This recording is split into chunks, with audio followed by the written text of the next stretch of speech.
सांगा किती घ्यायचे शेंगा घ्या आमटीला किती तुरीच्या शेंगा की दो टाइम काय आता टमट्याच्या आरोईला घे आलीला दीदीला दीदीला तिथलं गेलं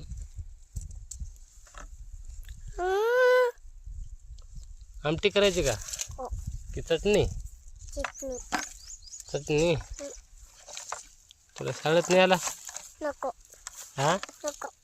शाळेत जाय ना नाही उद्या घालतो तुला नको हा कुठलं जा उद्या शाळेत हो कुठलं हा कुठलं का